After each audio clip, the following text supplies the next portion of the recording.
forest on this side of the swamp is full of activity from the beautiful white-tailed deer.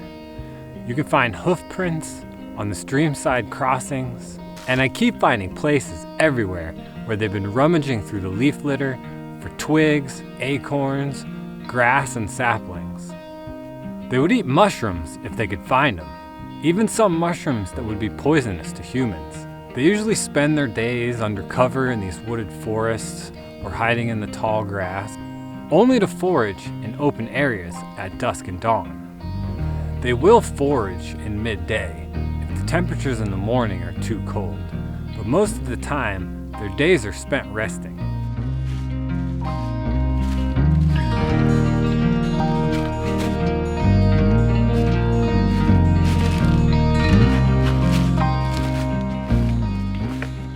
They tend to spend more than 50% of the day resting, and they like to have their bedding areas near water. I have found a few areas where they seem to rest regularly, right on the water's edge, where it's dry and the grass is tall enough to give them cover and camouflage.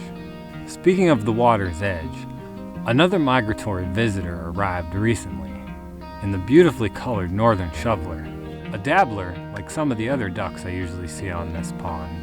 They use that unusual shovel-shaped beak to filter food from the mud.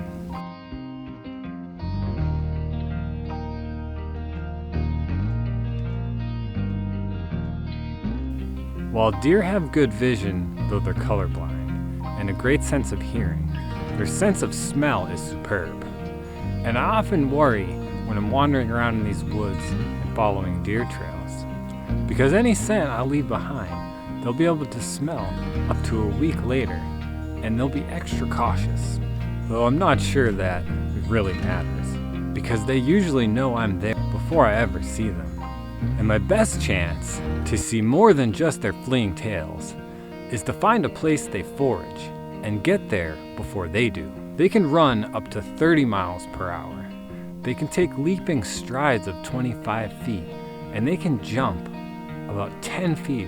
Their thick winter coats are dull brown compared to the bright reddish brown they are in summer, and blend in perfectly with the drab winter landscape in the fields and on the field's edge, which is where I finally got my first sighting of a red-tailed hawk on the swamp.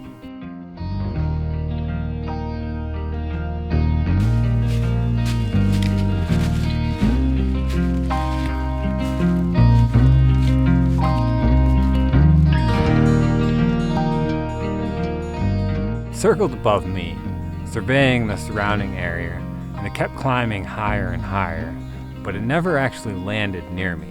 It may be a good sign, though, that I might be getting closer to finding a good hunting grounds for a variety of animals. I sat and waited on a hill until dusk, when I saw 2 small deer disappear into some brambles, and then not soon after, a buck came into the same area and started foraging. I've read that counting the tines of an antlers is not really the best way to age or to guess the size of a buck, especially considering they'll be losing them soon.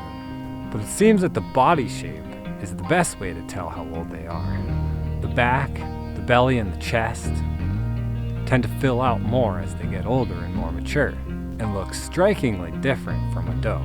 Some people might be able to guess the size or age of a deer based on their ears, if their antlers protrude past them when they're fully alert, and based on the fact that their ears tend to be around 5 or 6 inches long. But I've not seen enough to be able to determine this one's age.